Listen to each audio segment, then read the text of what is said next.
आकाशवाणी गोरखपुर से प्रादेशिक समाचार।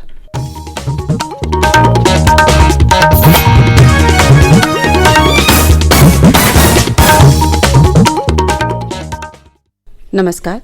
समाचार बुलेटिन के साथ मैं सुषमा श्रीवास्तव। पहले मुख्य समाचार। प्रधानमंत्री नरेंद्र मोदी ने 4 लाख से अधिक स्वयं सहायता समूहों की मदद के लिए 1,625 करोड़ रुपए जारी किए। कहा, कोरोना काल में महिलाओं के स्वयं सहायता समूहों ने किए सराहनीय कार्य।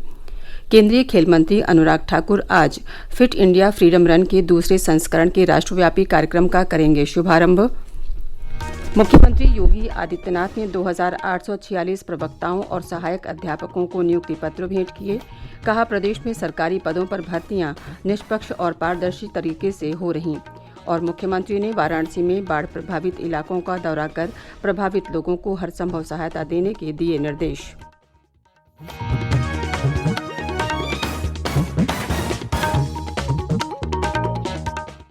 देश भर में 18 वर्ष से अधिक आयु वर्ग के लिए सरकारी केंद्रों पर निःशुल्क राष्ट्रव्यापी कोविड टीकाकरण अभियान जारी है। युवाओं से आग्रह है कि कोविड से बचाव का टीका लगवाएं और अन्य लोगों को भी इसके लिए प्रोत्साहित करें। जब तक जरूरी न हो, घर से बाहर न निकलें और सुरक्षा के 3 सरल उपायों का पालन करें। मास्क लगाएं, 2 गज की सुरक्षित दूरी बनाए रखें, हाथ और चेहरा साफ रखें। कोविड संबंधी जानकारी और मार्गदर्शन के लिए राष्ट्रीय हेल्पलाइन नंबर 011-2397-8046 और 1075 पर संपर्क करें। और अब समाचार विस्तार से। प्रधानमंत्री नरेंद्र मोदी ने कल वीडियो कॉन्फ्रेंस के माध्यम से महिला स्व सहायता समूहों के प्रतिनिधियों से संवाद किया।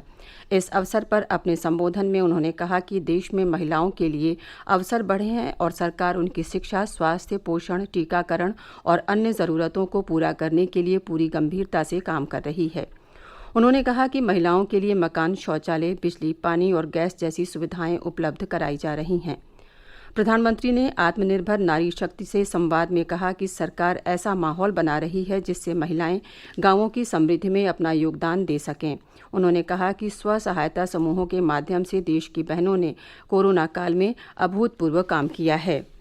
कोरोना काल में जिस प्रकार से हमारी बहनों ने स्वयं सहायता समूहों के माध्यम से देशवासियों की सेवा की, वो अभूतपूर्व है। मास्क और सैनिटाइजर बनाना हो, जरूरतमंदों तक खाना पहुंचाना हो, जागरूकता का काम हो, हर प्रकार से आपके सखी समूहों का योगदान अतुलनीय रहा है। श्री मोदी ने कहा कि उनकी सरकार ने महिलाओं के करोड़ों बैंक खाते खोले और केंद्र ने पहली बार जनधन खाते खोलने के लिए व्यापक अभियान चलाया। इस अवसर पर प्रधानमंत्री ने 4 लाख से अधिक स्व सहायता समूहों की आर्थिक मदद के लिए 1,625 करोड़ रुपए की राशि जारी की। 75वें स्वतंत्रता दिवस आज़ादी का अमृत महोत्सव को मनाने के लिए आज से फिट इंडिया रन के दूसरे संस्करण की शुरुआत की जा रही है। मुख्य आयोजन नई दिल्ली के मेजर ध्यानचंद स्टेडियम से होगा। केंद्रीय खेल मंत्री अनुराग ठाकुर ने 75वें स्वतंत्रता दिवस आज़ादी का अमृत महोत्सव को मनाने के लिए लोगों से फिट इंडिया रन के दूसरे संस्करण में भाग लेने की अपील की है। आजादी के 75 वर्ष अमृत महोत्सव मनाने हम जा रहे हैं। उसी दृष्टि से देश के युवाओं को हम प्रेरित कर रहे हैं, आह्वान कर रहे हैं कि आप आइए, फिट इंडिया फ्रीडम रन में पार्टिसिपेट कीजिए। रन फॉर इंडिया और फिटनेस का डोज आधा घंटा रोज, ये करना जरूरी है। और जब देश के लोग फिट रहेंगे तो देश अपने आप फिट और हिट रहेगा। आज से फिट इंडिया की वेबसाइट पर पंजीकरण भी शुरू हो जाएगा। प्रतिभागी अपना डेटा वेबसाइट पर डाल सकते हैं और प्रमाण पत्र डाउनलोड कर सकते हैं। आकाशवाणी से आज सुबह 7:30 बजे फिट इंडिया फ्रीडम रन के दूसरे संस्करण का आंखों देखा हाल मेजर ध्यानचंद स्टेडियम नई दिल्ली से प्रसारित किया जाएगा। इसे FM रेनबो और राजधानी चैनल पर सुना जा सकता है। ये प्रसारण आकाशवाणी के YouTube चैनल पर भी उपलब्ध रहेगा। मुख्यमंत्री योगी आदित्यनाथ ने कहा है कि प्रदेश में सरकारी पदों पर भर्तियां निष्पक्ष और पारदर्शी तरीके से हो रही हैं। उन्होंने कहा कि पिछले 4.25 साल में सरकार ने उच्च माध्यमिक, बेसिक और तकनीकी शिक्षा संस्थानों में लगभग 1.5 लाख शिक्षकों के खाली पद भरे हैं। उन्होंने कहा कि सरकार शिक्षा के क्षेत्र में अनुसंधान, शोध और नवाचार को बढ़ावा दे रही है। श्री योगी कल प्रदेश में नवचयनित 2,846 प्रवक्ताओं और सहायक अध्यापकों को नियुक्ति पत्र वितरित कर रहे थे। इस अवसर पर अपने संबोधन में मुख्यमंत्री ने कहा कि शिक्षा में व्यापक परिवर्तन के लिए देश में नई शिक्षा नीति लागू की गई है। उन्होंने विश्वास व्यक्त किया कि वर्ष 2022 से भारत नई शिक्षा नीति के साथ आगे बढ़ेगा। प्रदेश के चिकित्सा एवं स्वास्थ्य मंत्री जयप्रताप सिंह ने कहा है कि सरकार टीबी उन्मूलन कार्यक्रम को जन आंदोलन का रूप देकर बीमारी को जड़ से समाप्त करने की दिशा में कार्य कर रही है। टीबी से संबंधित मीडिया संवेदीकरण कार्यशाला को संबोधित करते हुए कल उन्होंने कहा कि प्रदेश सरकार टीबी मरीजों को बेहतर और नियमित उपचार उपलब्ध कराने के लिए प्रतिबद्ध है। उन्होंने कहा कि प्रदेश में दस्तक अभियान के तहत आशा कार्यकर्तियों ने घर घर जाकर टीबी मरीजों को चिन्हित किया, जिन्हें समुचित और निःशुल्क इलाज उपलब्ध कराया जा रहा है।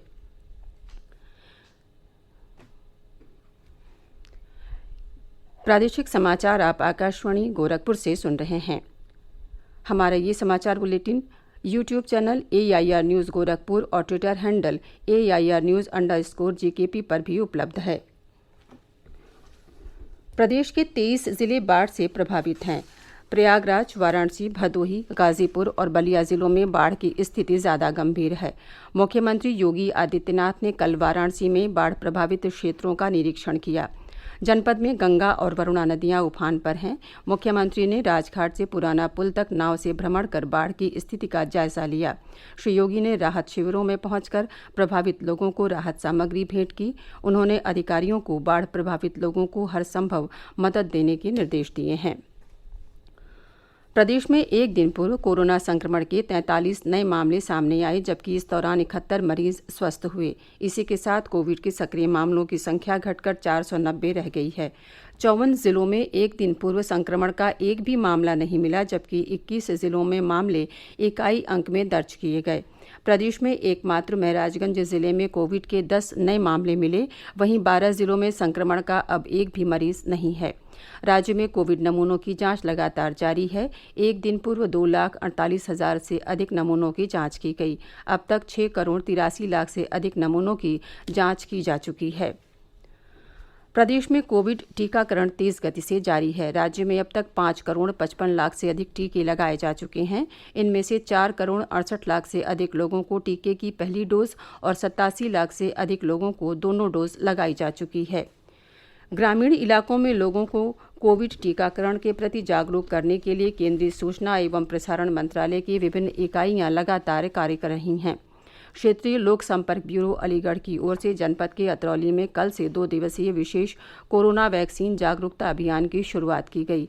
तहसीलदार उषा सिंह ने प्रचार वाहन को हरी झंडी दिखाकर रवाना किया। उन्होंने लोगों से जल्द टीका लगवाने की अपील की। क्षेत्रीय प्रचार अधिकारी नीरज कुमार भट्ट ने बताया कि जनपद के समसपुर, पनेहरा और पीपली के इलाकों में अभी भी लोगों में वैक्सीन के प्रति झिझक है। उन्होंने कहा कि इन क्षेत्रों में विशेष जागरूकता अभियान चलाया जा रहा है। आज समसपुर के प्राथमिक विद्यालय में विशेष टीकाकरण शिविर लगाया जा रहा है। मुख्यमंत्री योगी आदित्यनाथ ने कल लखनऊ की योजना भवन में आज़ादी का अमृत महोत्सव और चौरी चौरा शताब्दी महोत्सव आयोजन की श्रृंखला में प्रख्यात स्वाधीनता संग्राम सेनानी और प्रदेश के पूर्व मुख्यमंत्री स्वर्गीय हेमवती नंदन बहुगुणा की प्रतिमा का अनावरण किया। इस अवसर पर उन्होंने कहा कि हेमवती नंदन बहुगुणा ने अपने जीवन काल में अनेक संघर्षों का सामना करते हुए अपनी एक पहचान बनाई। उन्होंने कहा कि उनका जीवन हम सबके लिए प्रेरणा का स्रोत है। पूर्वी उत्तर प्रदेश में अनेक स्थानों पर पिछले 24 घंटों से रुक रुक कर हल्की से तेज वर्षा हो रही है। मौसम विभाग ने अगले 24 घंटों के दौरान भी इन क्षेत्रों में वर्षा होने की संभावना जताई है। और अब अंत में मुख्य समाचार एक बार फिर। प्रधानमंत्री नरेंद्र मोदी ने 4 लाख से अधिक स्वयं सहायता समूहों की मदद के लिए 1,625 करोड़ रुपए जारी किए। कहा, कोरोना काल में महिलाओं के स्वयं सहायता समूहों ने किए सराहनीय कार्य। केंद्रीय खेल मंत्री अनुराग ठाकुर आज फिट इंडिया फ्रीडम रन के दूसरे संस्करण के राष्ट्रव्यापी कार्यक्रम का करेंगे शुभारंभ।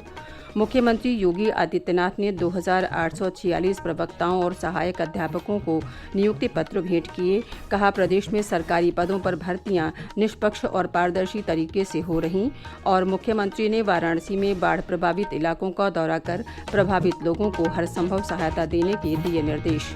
इसी के साथ प्रादेशिक समाचारों का ये बुलेटिन समाप्त हुआ। नमस्कार।